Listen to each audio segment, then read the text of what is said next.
말씀 창세기 14장 18절에서 20절 말씀 보겠습니다. 함께 있습니다. 살렘 왕 멜기세덱이 떡과 포도주를 가지고 나왔으니 그는 지극히 높으신 하나님의 제사장이었더라. 그가 아브라함에게 축복하여 이르되 천지의 주제이시오 지극히 높으신 하나님이요 아브라함에게 복을 주옵소서. 너의 대적을 내 손에 붙이신 지극히 높으신 하나님을 찬송할지로다 하며 아브라함이 그 얻은 것에서 10분의 1을 멜기세덱에게 주었더라. 아멘. 할렐루야. 우리 1월 우리 셋째 주 우리 주일 예배 오신 여러분들을 주님의 이름으로 축복하고 환영합니다. 특별히 눈이 많이 오는 상황 속에서 이렇게 좀 어려운 상황 속에 오게 되었는데 우리 찬양팀이 찬양해 주시는 그 함께한 찬양의 그 가사가 거친 길을 다닐지라도 험한 산이 우리를 막아도 거기 이제 하나 더 붙여야죠. 폭설이 우리에게 있다 할지라도 쓸어도 눈이 계속 와도 아마 군대에서는 오늘 막 쓰레기가 내린다 막 이렇겠죠. 하늘의 만나와 같이 쏟아부어진 은혜가 이렇게 되었으면 얼마나 좋겠습니까만 더 믿음이 좋으시네.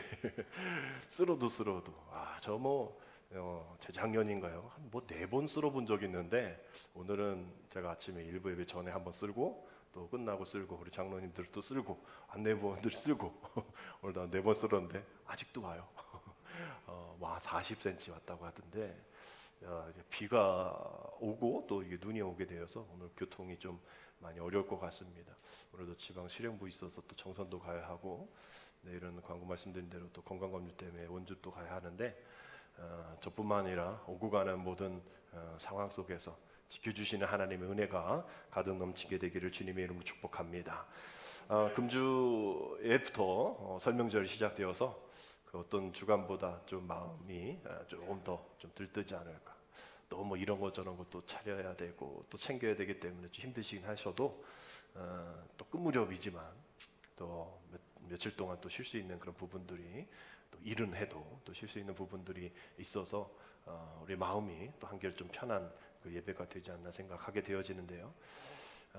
고물가로 인하여서 명절 준비하는 게 참 어렵다 얘기하고 또 설 또 이렇게 인사도 하고 또 세뱃돈도 줘야 하는 상황 속에서 요즘 이 꼬맹이들도 물가 오른 걸 어떻게 하는지 예전보다 또 인상해달라고 뭐 이렇게도 하고 말이죠. 참 어려운 게 한두 가지가 아닙니다. 그럼에도 불구하고 우리가 어디 있든지 또 우리 오랜만에 또 만나는 우리 친척들 가족들이 있다면 우리 믿음의 사람으로서 정말 하나님이 그동안 2023년 2022년 또 이전에 주신 하나님의 은혜가 또 이렇습니다라고 고백할 수 있는 우리가 되어야 하겠다. 가서 내 자랑하고 서운했던 얘기하고 이러다 보면 밥상 엎을 일 참 많잖아요. 또 부모 앞에서 싸우는 형제자매들이 있지 않습니까? 명절 때 오지 않고 그냥 가지 않았으면 더 좋았을 걸 하는 그런 일들도 생기게 되어지는데 우리 믿음의 사람들은 이랬으면 좋겠어요. 하나님의 복을 보여주는 사람이 되는 것. 아멘. 한번 따라합시다. 하나님의 복을 보여주는 사람이 되자. 하나님의 복을 보여주는 사람이 되자. 아멘.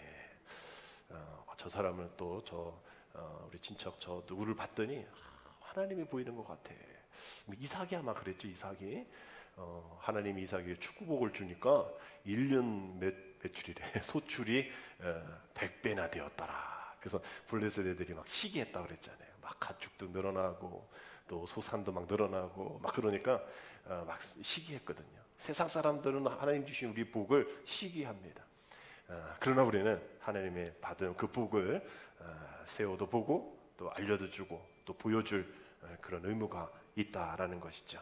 즐거운 명절 보내시고 하나님의 복을 보여주는 저와 되시기를 주님의 이름으로 축복합니다. 우리 1월 1일이 이제 설날이잖아요. 그래서 설날이 설에 대한 그 어원이 이렇게 되어 있더라고요. 우리가 낯설다 할 때, 설다 할 때 그 설자가 하나의 어원이다라고 얘기를 해요. 낯설겠죠. 누구도 가보지 않은 새로운 날이니까, 새로운 시간이니까 내 앞에 무엇이 있을지 또 어떤 것이 가로막을지, 험한 산이 있을지, 거친 광야가 있을지 잘 모르기 때문에 좀 낯설은 거예요. 가봤던 그러한 시간들이지만 뭐 내가 경험해보지 못했던 시간들인 거죠. 24시간 우리가 똑같지만, 또 어제 24시간이라는 것은 똑같지만 새로운 24시간이 낯설 거예요. 그래서 그 설날에 설자가 낯설다의 설이고요. 한편으로는 서럽다 할 때 설이라고 얘기를 해요. 좀 볼륨 낮춰주세요. 서럽고죠. 왜? 나이 한 살 더 먹은 거예요. 이제 6월이면 만나에 대해서 이제 좀 이투설 막 없어지잖아요. 근데 아직은 6월이 아니기 때문에 한 살 더 먹습니다. 떡국 먹으면 한 살 더 먹어요. 그래서 뭐 해가 바뀌니까 좀 서러운, 나이가 들어가는 일에 또 서러운 모습이 있어요. 그래서 그 설이 이제 살로 바뀌어서 몇 살 몇 살 몇 살 이렇게 해서 그 살자가 되었다라고 얘기를 합니다. 근데 마지막에는 이 살이다, 우리가 몸살이다 할 때 그 살이다거든요. 삼가다라는 뜻이에요. 조심하다라는 뜻이죠. 우리가 아까 말한 잘 모르겠어요. 어떻게 진행되어질지, 어떠한 날들이 있을지 낯섭니다. 그러면 우리는 좀 조심할 필요가 있죠. 오늘도 올라오실 때에 미끌미끌 하셨을 거 아니에요? 지금도 막 제설차들 왔다 갔다 하고, 이게 저도 저번에 2019년도에 사고 났잖아요. 미끄러져가지고 이게 낯선 거예요. 그 전의 길이 아닌 거죠. 그러면 우리는 어떻게 해야 돼요? 조심할 수밖에 없어요. 그래서 제가 사고 났던 그 구간이, 그 터널 쪽이 이제 구간 단속을 이제 한 거죠. 그래서 올해는 어떻게 좀 작년부터 덜 사고 났는지 모르겠지만, 일단 조금 이게 경계를 하게 되어진, 조심하게 할 수밖에 없는, 아직 우리가 잘 모르니까. 그래서 이렇게 잘 모르고 또 낯설고 서럽기도 하고 이런 날들을 이제 새로운, 우리 다음 주죠. 1월 1일이 이제 음력으로 1월 1일 다음 주인데 이제 다시 맞게 됩니다. 그런 마음 가운데에 있는 우리들, 주님이 우리에게 주신 1월 달의 말씀 여러분 기억하시나요?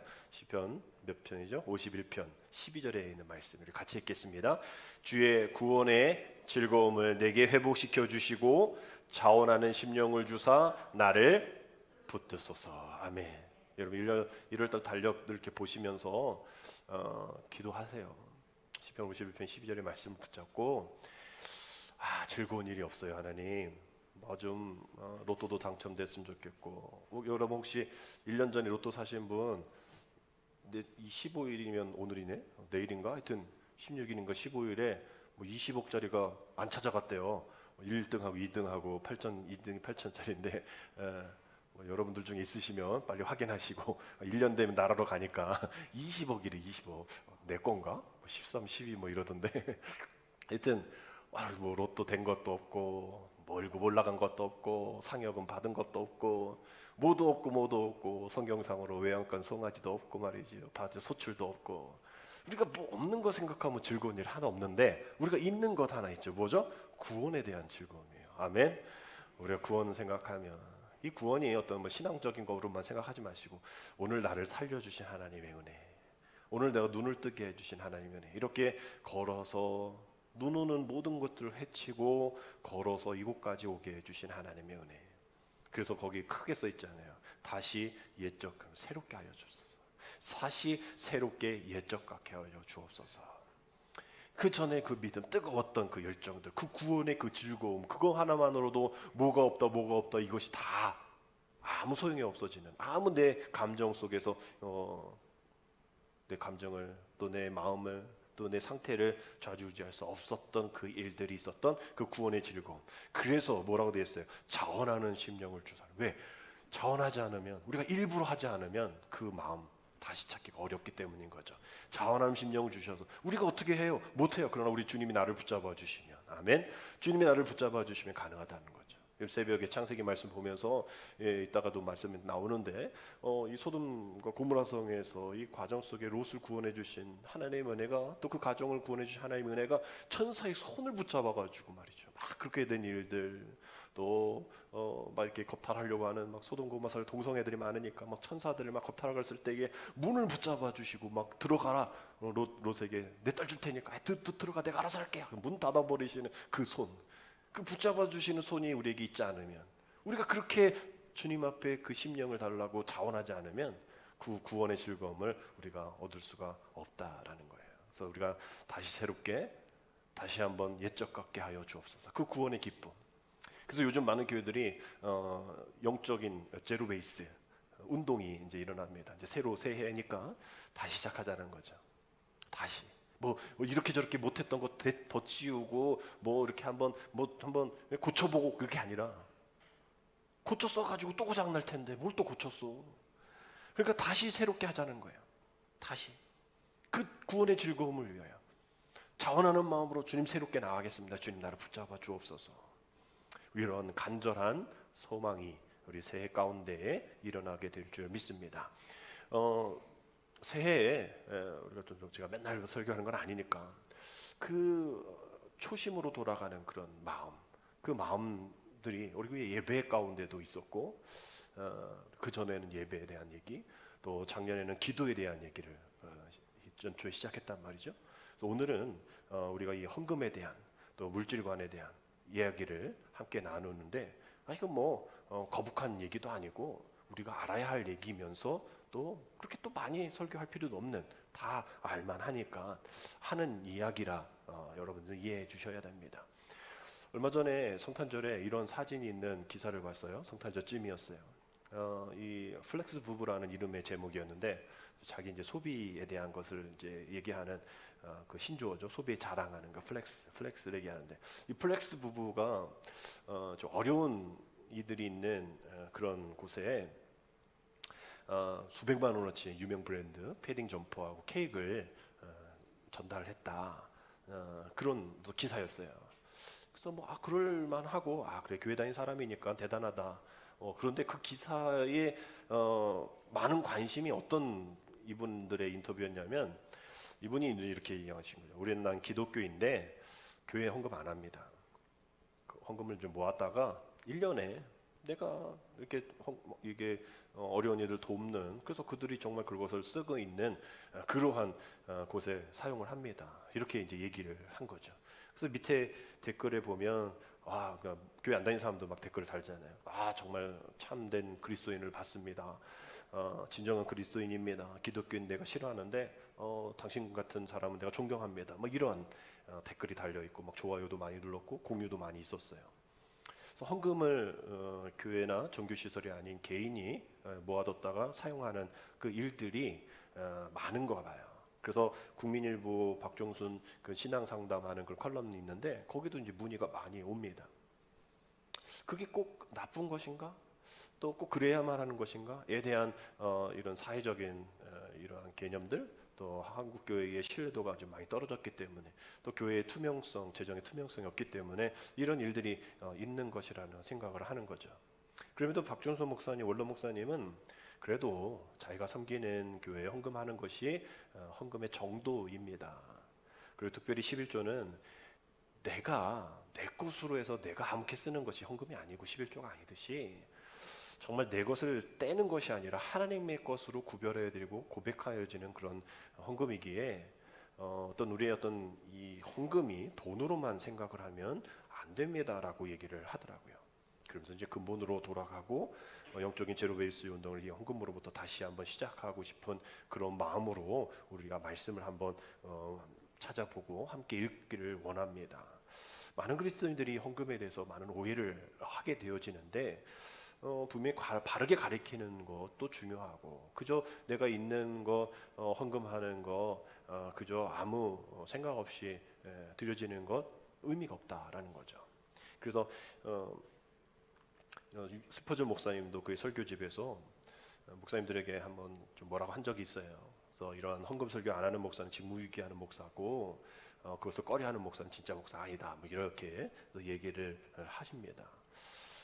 우리 헌금에 대해서 특별히 이제 11조에 대한 부분들이 많은 또 신학자들이 아니 11조라는 것은 어떤 그 재정일치 사회였던 구약 시대에 있었던 제도였기 때문에 지금 신약 시대의 성령 시대에는 필요 없는 거다. 그저 다른 헌금만 하면 되지 11조는 굳이 필요 없다라고 얘기를 하는 분들도 계세요.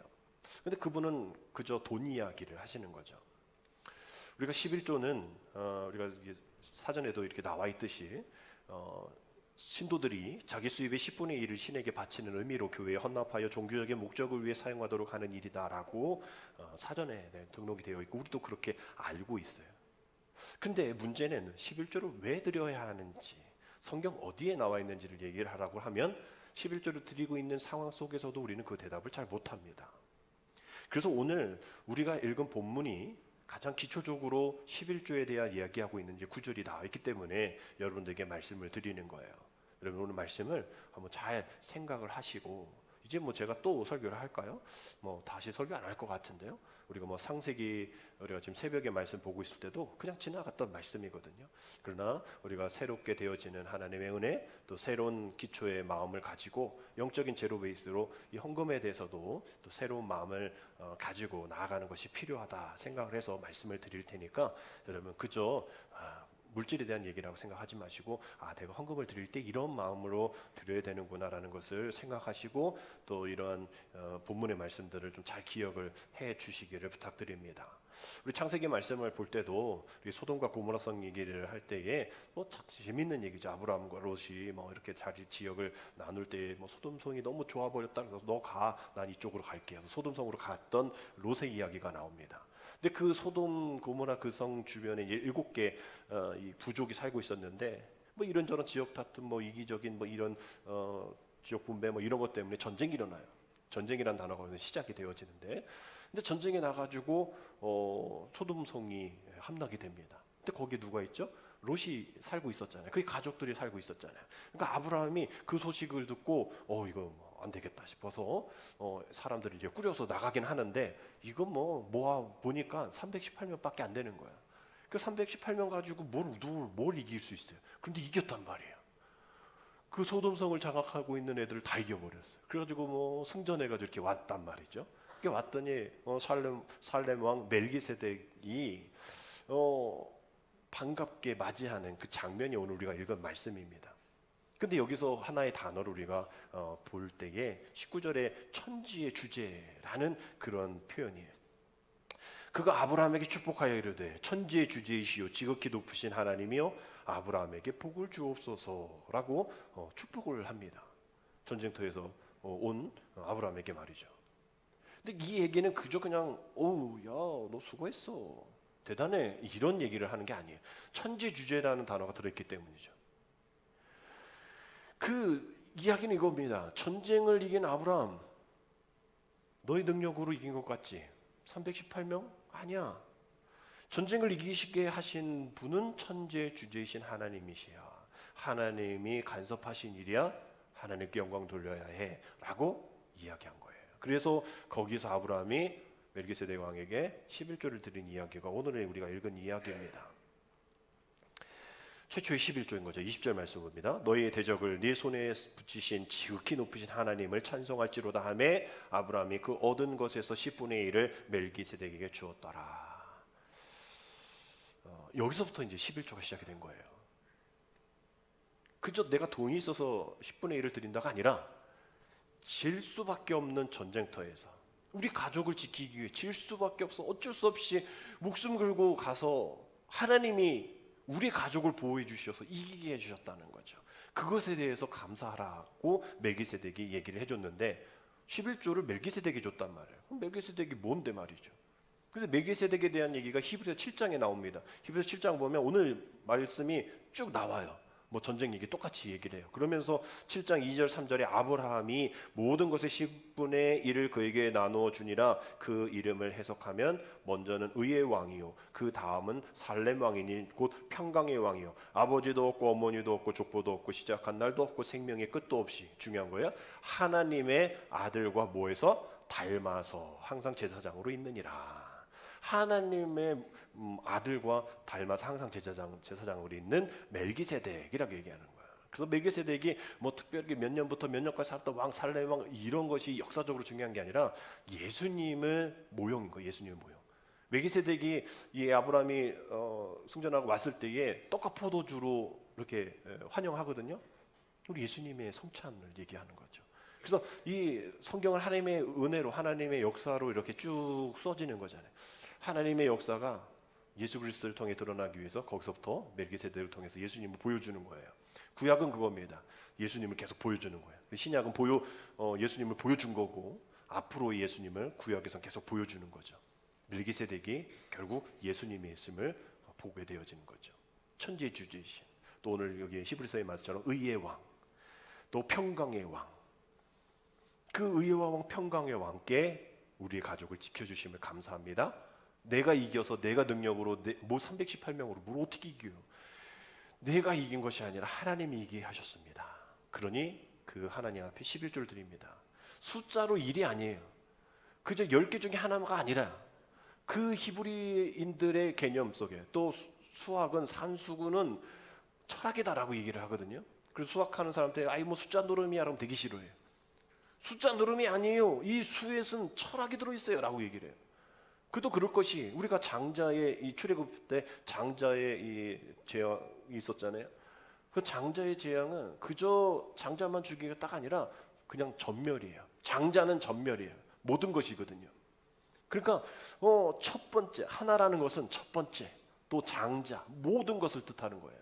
그래서 그냥 하나 드렸다가 아니라 나의 모든 것을 인정한다는 거죠. 하나님이 이 전쟁을 이루신 겁니다. 하나님이 하셨습니다라고. 난 한 거 없습니다. 나는 거 없습니다. 나중에 얘기 보면 뭐 이렇게 다른 왕이 뭐 지네 거 챙겨달라, 소돔 왕이 지네 거 챙겨달라 막 이러거든요. 빼앗겼으니까. 근데 뭐 그래 가죠. 근데 뭐 나는 아무것도 필요 없어. 근데 우리 같이 갔던 318명 얘네들 목숨 챙겨줘야지. 뭐 이렇게 얘기를 할 정도로 뭐 요 정도지. 다 하나님의 것입니다라고 얘기를 해요. 하나님의 것입니다. 우리 헌금 찬송했듯이 나의 전부임을 고백합니다 라는 거예요. 우리는 10분의 1만 하나님 거고 9은 내 겁니다라고 생각하는 그런 부분이 여기선 전혀 맞아떨어지지가 않는 이야기인 거죠. 하나님이 하나고 내가 9입니다가 아니라 하나는 모든 것을 얘기하는 거예요.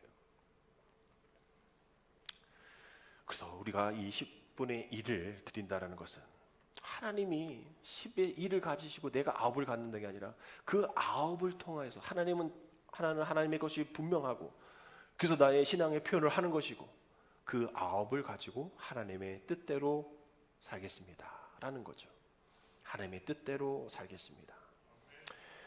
우리가 그렇게 살아가지 못하면 하나님 앞에 이런 이야기 들을 수 있어요. 말라기 3장 8절 보면 사람이 어찌 하나님의 것을 도둑질하겠느냐, 그러나 너희는 나의 것을 도둑질하고도 말하기를 우리가 어떻게 주의 것을 도둑질하였나이까 하는도다. 이는 곧 11조와 봉헌물이라. 우리가 하나님의 것은 하나님의 것으로, 하나님은 내 삶의 모든 것은 주인입니다라고 고백하면서도 하나님의 것을 도둑질할 때가 있어요. 근데 우리는 안 했다고 해요. 그것이 11조가 되고 헌금이 되어질 때가 있다라는 겁니다. 그런 일들 가운데에 나아가지 아니하도록, 또 그런 일들 가운데에 소돔성 왕이 뭐 다 달라고 했을 때 괜히 또 그거 챙겨가고 그러면 문제가 되기 때문에 그저 얘네 몫은 따로 줘야지 라면서 그 얘기만 할지 몰라도 나의 것은 다 하나님의 것이니 나는 안 가져도 돼요 라고 얘기하면서도 때로는 그 모든 전리품이 내 거였으면 당연히 자기 거잖아요. 전쟁에서 이겼으면 전리품이 다 자기 건데. 근데 소돔 왕은 자기는 빼앗긴 거니까 돌려달라고 했을 때 이것저것 얘기하면 더 하나님의 것이 내 것이 되어지는 일이 있으니까 싸우지 않아요. 다 가져. 그러나 얘네들은 챙겨줘. 네가 내 건 안 줘도 돼. 하나님의 내 모든 삶의 주인입니다 라고 고백하는 이 아브라함의 모습이 이제 창세기 거의 말씀에 나오거든요. 그 아브라함과 같이 야곱도 베델에서 하나님 앞에 11조 드리는 장면이 나옵니다. 창세기 28장 22절인데요. 내가 기둥으로 세운 이 돌이 하나님의 집이 될 것이요 하나님께서 내게 주신 모든 것에서 10분의 1을 내가 반드시 하나님께 드리겠나이다 하였더라 라는 말씀이 있어요. 결국 이거 돈 얘기가 아닌 것 같죠. 어떤 뭐 일부 얘기하지는 않는 것 같아요. 내 삶의 모든 것입니다. 내 삶의 모든 것이 여기 들어있습니다 라는 거예요. 우리의 신앙 고백인 거예요. 결국 하나님이 원하시는 것은 돈인가? 뭐 10분의 1, 10분의 2 그것인가? 아니죠. 그 신앙 고백이에요. 주님만이 나의 모든 것입니다. 주님만이 나의 전부입니다라는 고백을 원하시네. 그게 규모가 작든 적든 아니라는 거예요. 그것이 우리의 11조고 우리의 헌금이라는 것이죠. 이 개념을 가져야 우리가 정상적인 그리스도인이 되어지고, 또 건강한 그리스도인이 되어지고, 건강한 기독교 사장님이 되어지는 것이고, 건강한 기독교 사장이 되어진 거, 기업인들이 되어지는 거. 이게 안 되니까 세상과 똑같이 그렇게 되어지는 그런 모습 가운데에 하나님이 주신 것을, 하나님 것을 올려주지 못한 일들이 일어나게 된다라는 거죠. 우리가 이렇게 11조로 하는 것을 이제 이런 창세기의 말씀에 있다라고 뭐 야곱도 얘기하고 뭐 멜기세덱도 얘기하고 아브라함도 얘기했다. 이 정도는 이제 기본으로는 알아야 하는데, 그렇다면 그 11조 헌금은 누구를 위한 것인가? 어떻게 활용되어질 것인가? 어떤 정신이 필요한 것인가라고 이야기할 때 또 우리는 대답을 못해. 왜? 하나님이 돈이 필요하신 분인가? 하나님 우리 11조를 필요하셔요? 하나님이 뭐 돈이 없어서 뭐 마이너스 장고 쓰시는 분이라 그래? 아니잖아요. 하나님 돈 개념이 아니시잖아요. 그러니까 또 생각해 보면 뭐 하나님 앞에 드린다며. 하나님은 돈이 필요 없으신 분이잖아. 그럼 결국은 하나님이 안 쓰시면 하나님의 뜻이 이루어지는 곳에 쓰여져야 되는 것이죠. 뭐 주민센터에 성탄절 되어지면 매년마다 그냥 종이봉투에 띡 주고 가는 분 계시죠. 그래서 할아버지 뭐예요? 보면 또 매년마다 뭐 5천만 원씩, 4천만 원씩, 9천만 원씩 매년 하시는 분 계시단 말이에요. 거기 써 있죠. 나 알려고 하지 마. 나 알고 나 쫓아오면 다 가져갈 거야 하면서 어려운 이들을 위해 사용하기를 원해요. 뭐 어떤 뭐 노인들을 위해 사용하기를 이렇게 해준단 말이에요. 그거죠. 그분이 정말 써야 되지만 그분이 안 쓰고 주면 그 원하는 분의 그 일들로 그것이 사용이 되어져야 합니다. 괜히 뭐 건물 짓는 데 쓰면 안 되는 거예요. 그 돈은. 그러니까 이 헌금은 하나님이 원하시는, 하나님이 뭐 그걸 해서 건축을 하고 그 하나님이 하시는 게 아니라 하나님의 뜻이 흘러가는 곳에 사용이 되어져야 하는데, 연세대 교수도 또 많은 분들도 그 부분은 새 영역이다, 흘러가는 영역이 새 영역이다라고 얘기합니다. 김학철 교수도 그렇게 얘기를 하고요. 또 헌금에 대한 또 논문을 쓰신 분도 그렇게 막 얘기를 하셔요. 그러니까 결국은 이 세 가지인데, 아까 그 성경에 나온 11조에 대한 얘기와 더불어서 하나님이 돈이 필요하신 분이 아니라면 그럼 하나님이 헌금을 가지고 어딜 쓰시길 원하실까? 라고 얘기하는, 아까 그 주민센터 주신 분의 쪽지와 같은 게 이 세 가지인 거예요. 첫 번째 뭐죠? 헌신을 향한 11조의 사용이죠. 헌신을 향한. 또 두 번째는 축제를 향한 11조, 세 번째는 돌봄을 향한 11조예요. 11조면 11조지 무슨 헌신과 무슨 축제와 무슨 돌봄이 필요해? 주님이 원하시는 흐름이라는 거예요. 그 흘러가는 축복의 통로에 대한 이야기를 하는 거예요. 첫 번째 헌신을 위한 11조 보면 민수기에 그때는 이제 성전이 없잖아요. 그러니까 회막이란 말이죠. 회막에서 제사를 드리는데 모든 사람이 다 제사에 준비할 수 없잖아요.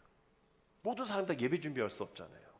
그러니 예배를 준비하는 이들이 있죠. 레위인들입니다. 레위인들이 그거 하려고 분깃을 받지 못했어요. 12지파 중에. 땅도 못 받았어요. 그래서 우리는 뭐 먹고 살아요? 11지파가 니네한테 줄 거야.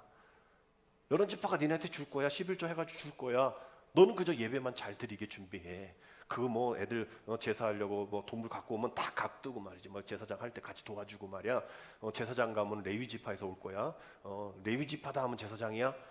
교회를 성전을 그 성막을 위해서, 회막을 위해서 애쓰고 제사를 위해서 애써야 돼. 너 그것만 신경 써. 결국은 하나님을 하는, 예배하는 그 사람들, 그 헌신하는 이들을 위해서 사용이 되어지는 거죠. 뭐 유급 사역자 얘기하는 거예요. 저 같은 생활비를 받는 저를 하는 겁니다. 그래서 앞서 말씀 그 플렉스 부부의 이야기가 이렇게 헌금을 자기가 이렇게 쓴다. 좋은 일이지만 만약에 그 분이 다니는 교회가 개척교회고 목사님이 사례비를 못 받는다면 주님이 원하시는 흐름은 아니다라는 것이죠. 요즘 뭐 많은 교회들이 어렵죠. 우리 지방이가 2월달에 있는데 우리 지방의 회의록 맨 뒤에 보면 그 왜 있는지 모르겠어요. 목사님들 사례비가 이렇게 쭉 나와요. 또 목사님들 상여금이 또 나오고, 또 목회비, 도서비, 뭐 이렇게 복지, 뭐 후생비, 뭐 자녀교육비, 뭐 휴가비까지 써 있어 거기에 도서비에서. 나는 이게 왜 있는지는 잘 몰라서 저도 이제 실행부에서 한번 그건 좀 얘기를 할까 생각 중인데, 그게 이렇게 프린트돼서 막 다 돌아다닐 텐데, 저 교회 목사님 얼마 받는데, 또 교회 이동할 때 그 교회 얼마 받아? 그럼 막 이렇게 알려주고 막 이런 거에 사용하고. 왜 필요하냔 말이야. 정말 못 받는 분들 많이 계세요. 정말 어떤 분은 5만 원도 못 받는다고 써 있어. 5만 원. 어떤 분 10만 원 이렇게 써 있단 말이야. 뭐 분명히 교회에서 받는 게 그것도 다른 이렇게 후원 받는 것도 있겠지만 그 교회에서 받는 게 5만 원, 10만 원이란 말이야. 그럼 그분들을 위해서 뭔가를 하는 것을 위해서 이렇게 뭐 적혀 있으면 모를까? 뭐 그것도 아닌 거예요. 그럼 왜 있는지 모르겠어요. 또 많은 교회들이 한국 교회의 70%가 미자립 교회, 개척 교회거든요. 어렵단 말이에요. 헌신하는 일에 교인들이 레위 지파처럼 그렇다고 뭐 목사가 제사장이다 뭐 이런 건 아니죠. 지금 구약 시대가 아니니까. 그러나 이런 헌신을 위한 11조가 사용되어질 때에 어려운 목회자들을 또 유급 사역자들을 돕는 일에 사용되어지는 것이 첫 번째 흐름이고, 두 번째는 축제를 향한 11조인데 조금 의아한 표현이죠. 축제를 향한 11조. 신명기 14장 22절 23절에 보면 이렇게 되어 있어요. 너는 마땅히 매년 토지 소산에 11조를 드릴 것이며 내 하나님 여호와 앞 곧 여호와께서 그 이름을 두시려고 택하신 곳에서 네 곡식과 포도주와 기름의 11조를 먹으며 또 내 소와 양의 처음 난 것을 먹고 내 하나님 여호와 경외하기를 항상 배울 것이니라. 이 말씀을 통해서 축제를 향한 11조의 이야기가 나옵니다. 그 11조를 그냥 하나님 앞에 드려라가 아니라 그 11조를 가지고 먹어. 그 11조로 먹어라고 얘기를 해요. 뭐 먹는 이유가 하나님을 경외하는 그러한 것을 배우기 위함이야라고 얘기를 해요. 그 이야기는 뭐냐면 하나님을 공경하고 하나님을 경외하는 일들 위해서 11조를 먹는데 그 하나님 앞에 바치고 그것을 먹는데 그 수산물을 먹는데 자녀들과 함께 또 이웃과 함께 그 소산물을 먹으면서 11조를 드린 그 소산물을 먹으면서 하나님이 지금껏 우리를 이렇게 도와주시고 계시는구나. 하나님이 아니면 우리가 이렇게 살 수가 없구나. 하나님이 하셨구나. 이것을 너희는 알아야 돼. 우리 자녀들에게 알려주는 거야. 그렇게 해서 하나님을 경외하고 하나님을 공경하는 것을 그 11조를 통해서 배울 수가 있다라는 거예요. 그래서 그런 일들을 향해서 쓰라는 것이죠. 그래서 세 번째는 돌봄을 향한 11조인데 그 뒤에 있는 말씀이에요. 28절 29절 매 3년 끝에 그 해 소산의 10분의 1을 다 내어 내 성읍에 저축하여 내 너희 중에 분깃이나 기업이 없는 레위인이나 내 송중에 거류하는 객과 믹고아와 과부들이 와서 먹고 배부르게 하라. 그리하면 내 하나님 여호와께서 내 손으로 하는 범사에 내게 복을 주시리라 라고 되어 있어요.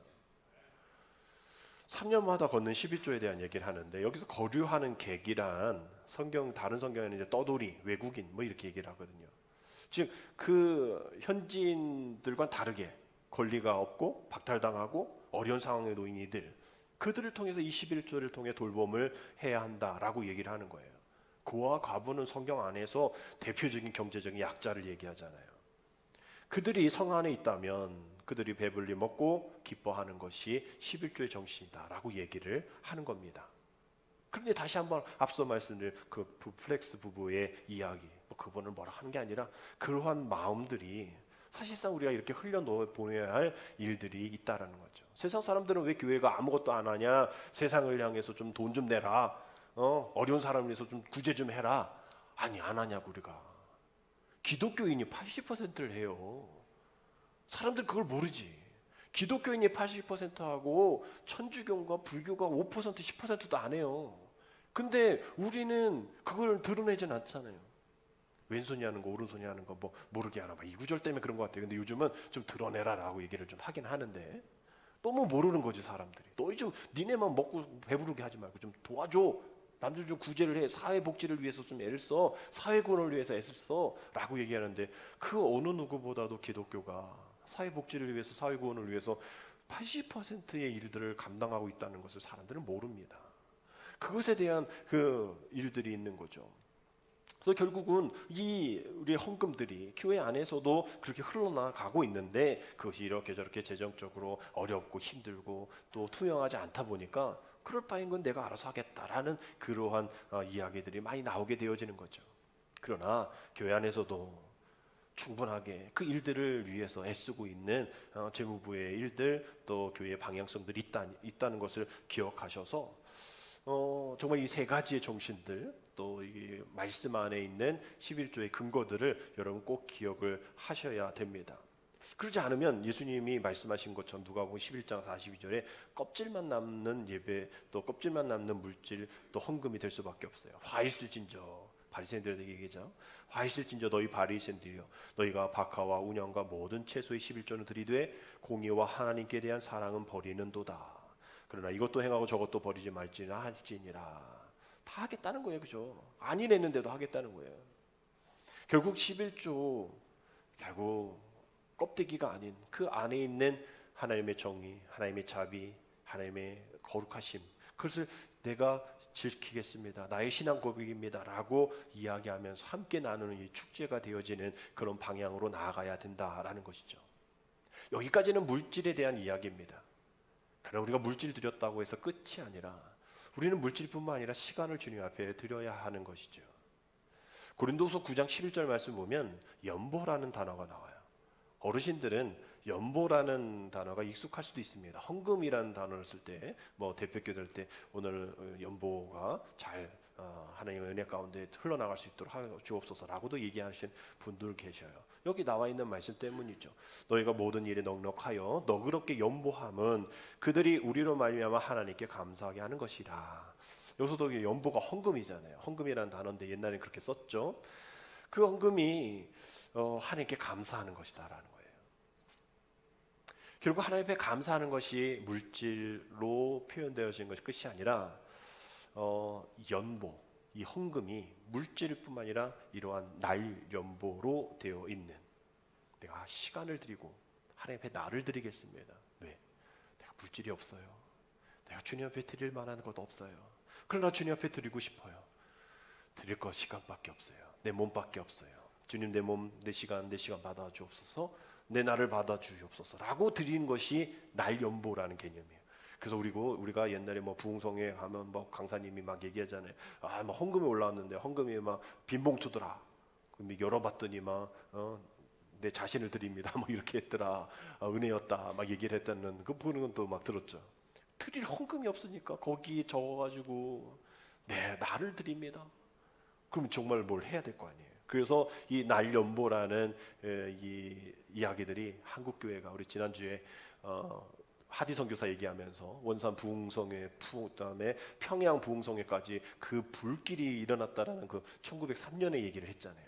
그 당시 이 날연보가 시작이 되었어요. 그 휘트모 선교사가 선천에서 이 활동을 할 때에 이런 보고서를 냈습니다.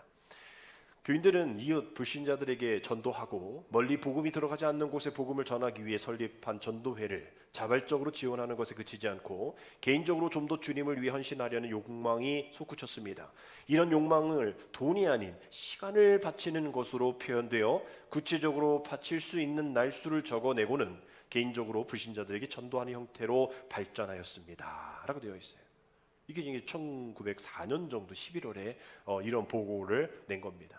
연보, 즉 돈이나 어떤 쌀 어떤 걸로 드려야 하는 그런 시간에 못 드리니까 물질 대신 내가 시간 바치겠습니다라고, 그것이 이제 막 유행에 탄 거예요. 그래서 와, 맞아, 나도 돈 없는데 아무것도 못할 줄 알았는데 저쪽 지방에서 이런 날연보를 드렸대. 그러니까 날연보가 뭐야? 너 돈 없잖아, 쌀 없잖아, 또 있고 내고 다 이제 없잖아. 그러면 이제 다음에는 날연보라는 걸 써서 내면 돼. 너 뭐야? 그러면 하나님 앞에 내 시간, 내 마음을 드리고 내 모든 것을 드리는 그거야. 막 이런 이제 막 소문이 든 거예요. 그래가지고 이게 뭐 선천부터 의주, 평양, 철원, 서울 막 여기 다 퍼지게 됩니다. 그래서 1909년에 100만 명 구령운동이 전개되었던 그때에 아주 최절정에 이를 때에 이런 기사가 있어요. 날연보 순서가 되자 남자들은 거의 동시에 일어나 나를 바치겠노라 하면서 날수를 말하였다. 어떤 상인들은 저는 매일 그 일을 하고 싶습니다만 매달 한 주일을 택하여 전적으로 헌신하겠습니다 했고, 배 탄 사람은 3개월 동안 60일을 바치겠습니다 하였습니다. 어떤 사람은 주일을 빼고는 모든 날을 바치겠다 했는데 주일은 예배당을 가야 하기 때문이었다 이렇게 하였다라고, 그 사람들이 나는 며칠을 바치겠습니다 이렇게 봐서 막 들어온 것을 모여봤더니 그때 한 300명 정도 모였는데 1721일이라는 숫자의 날연보가 들어온 거예요. 1721일. 그 시간 동안 전도하고 복음 사역을 하겠다는데, 그 당시 유급 사역자 10명이 1년 동안 할 수 있는 그런 날이 모아진 겁니다. 그런 식으로 날연보가 선교사들을 통해서 또 이렇게 발길이 닿지 못하는 그런 곳까지 전파되었던, 한국교회가 뭐 정말 뭐 원산 대붕, 평양 대붕, 회개 운동 뭐 이런 것도 있지만 이렇게 날연보를 하였던 그 헌신이었기 때문에 복음이 그렇게 확산이 되었던 거예요. 근데 여기서 더 나아가서 여인들이, 특별히 감리교 여인들이, 감리교 부녀에서 부녀자들이 1909년 9월에 평안북도 영변에서 11조회라는 것이 설립이 됩니다. 시간을 바치기로 했는데 그 시간에 얼마큼? 11조. 그러니까 52주니까 5주를 하나님 앞에 바치겠다. 5주 왔다 갔다가 아니라 무조건 5주 전부를 하나님께 바치겠다. 그래서 2주 동안은 배우고, 교리를 배우고, 전도법 배우고, 3주 동안은 둘씩 짝지어서 농촌으로 들어가서 전도를 하는 이런 일들이 있었어요. 이것이 이제 11조회라는 그런 조직입니다. 그래서 전도부인들의 열기가 아주 막 소문이 나고 또 선교사들이 막 감탄을 합니다.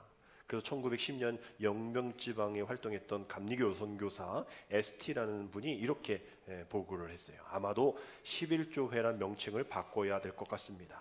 왜냐하면 대부분 부인들이 자기 시간의 10분의 1이 아니라 5분의 1까지도 기꺼이 바치려 하기 때문입니다. 영변에 있는 어떤 부인은 종종 이런 말 합니다. 주님께서 제게 이 같은 기쁨과 평안을 주셨는데 이 정도밖에 드리지 못한다면 말도 안 됩니다. 그래서 저는 매 3개월마다 한 달은 집안일을 하고 나머지 날들은 주님께 바치기로 했습니다. 이 부인은 실제로 지난해 약속한 날 이상을 바쳤습니다. 여행 경비를 제외하고는 한 푼도 받지 않은 채 말입니다. 아마 어려운 사람들이니까, 그래서 돈을 못 내고 막 이러니까 시간을 내는 이들에게 뭐 전국을 가라 하면 좀 어려우니까 선교사들이 여행 경비까지 줬거든요. 그래서 그거 외에는 아무것도 받지 않고 그렇게 날연보를 했다라는 거예요. 감리교 여인들이 한국 교회를 전도의 복음의 역사에 큰 모델, 아주 중요한 모델을 했다는 거에서 우리 감리교는 자부심을 가질 필요가 있습니다. 이렇게 우리가 살펴본 11조의 본문의 말씀, 또 세 가지의 정신들, 또 이러한 어떤 그 날연보, 또 11조회, 이런 일들이 우리 한국 교회를 정말 뭐 지금이야 뭐 이런저런 손가락질 받지만 그래도 한국 교회가 이렇게 든든히 서갈 수 있었던 귀한 원동력이 되었던 것이죠. 짧은 시간에 말입니다. 그래서 본질적으로 우리가 다시 돌아가서, 그럼 과연 우리는 지금 물질도 많다고 생각하고 교회도 많고 복음을 들을 수 있는 방식들이 많은 이런 이 시대 가운데 우리는 과연 어떻게 이 11조 정신을, 또 하나님의 복음에 나를 드리며, 또 복음을 위해 나를 드리며 시간을 드리며 마음을 드리는 일들 가운데 우리 다시 한번 초기로 근원으로 영적 제로 베이스로 어떻게 시작할 수 있을까? 우리가 다시 한번, 우리가 이제 새로운 한 해가 다시 시작이 되어지니까 그런 마음으로 우리가 나아가면 될 때에, 우리 마태복음 23장 23절에 아까 하신 그 말씀과 비슷한 말씀, 화 일신신저 외식하는 서기관들과 바리새인들, 아까는 이제 바리새인들만 얘기했는데 이제 외식하는 서기관들까지도 얘기합니다. 너희가 박하와 회양과 근치 11조는 드리되, 아까 뭐 그런 얘기들 비슷하죠. 율법을 더 중한 바 정의와 긍휼과 믿음은 버렸도다. 그러나 이것도 행하고 저것도 버리지 말아야 할지니라 라고 되어 있는 말씀이 나와요. 박하 회양 뿔이 사실 11조 대상이 아닌 거예요. 11조는 앞서 말씀드린 것처럼 곡식, 기름, 포도주 이런 것이 이제 11조의 대상이거든요. 근데 바칠 대상도 아니면서 바쳤다 얘기하면서 다 했다 얘기하면서 이것으로 충분하죠 라면서 하나님의 마음은 없이, 그죠? 이것도 행하고 저것도 행하고 뭐 이게 좋은 거고 저게 좋은 거고 그렇게 하면 더 좋은 거고 그 사람 더 좋은 거고 라면서 우리는 그 믿음으로 든든한 기초 위에 서 있지 않으면서 우리가 물질 생활 또 시간 생활을 보내고 있다라는 거죠. 정말 우리가 화 있을진저 외식하는 서기관과 바리새인들이여라고 들을 만한 그런 책망 듣지 아니하도록 올 새해가 다시 시작되어지니까 이제 다시 새해엔 우리의 물질관과 우리 신앙관이 온전히 다시 한번 본질적으로 근원적인 것으로 돌아가서 우리 1월달에 그 말씀 시편 51편 12절의 말씀처럼 정말 내가 주님의 은혜 앞에 정말 나아갈 때에 정말 다시 한번 그 구원의 기쁨으로, 그 구원의 은혜로 우리가 별거 아닌 것 가지고 주님 앞에 드렸을 때에 정말 감사하고, 내 시간을 드렸을 때 정말 감사했고 즐거웠고, 정말 첫 우리가 월급 받았을 때 주님 앞에 드렸던 그 11조의 그 기쁨이 있었고, 이런 모든 것들을 다시 한번 옛적 같게 하여 주옵소서. 다시 새롭게 옛적 같게 하여 주옵소서. 그리하여 자발적인 자원하는 그런 마음으로 주님 내 손을 붙잡아 주셔서 하나님, 내가 그 기쁨 가운데, 구원의 기쁨 가운데 살 수 있도록 내 모든 것의 주인이신 주님만이 나의 모든 것 되십니다.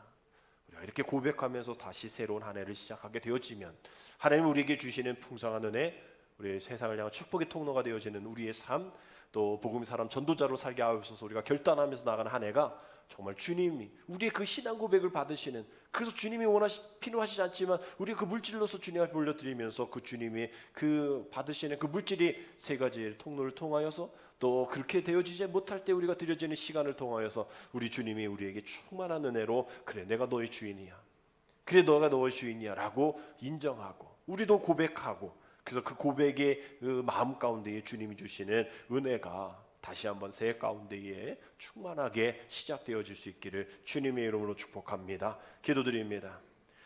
우리의 모든 것의 주인이신 하나님, 하나님의 것으로 인정하여 모든 것의 주인이신 하나님으로부터 충만하게 공급받는 우리의 삶 속에 비록 부족함이 있다 할지라도 하나님의 은혜를 생각하면 하나님의 역사, 하나님의 은혜가 우리에게 충만함을 고백합니다. 우리의 삶과 재산과 시간의 주인이신 주님을 오늘도 영광 가운데 드러내며 고백하며 하나님을 보여주는 우리가 되어줄 수 있도록 새로운 한 해도 감사하며 살아가는 우리 모두가 되게 주여 인도하여 주옵소서. 예수님의 이름으로 감사하며 기도드립니다. 아멘.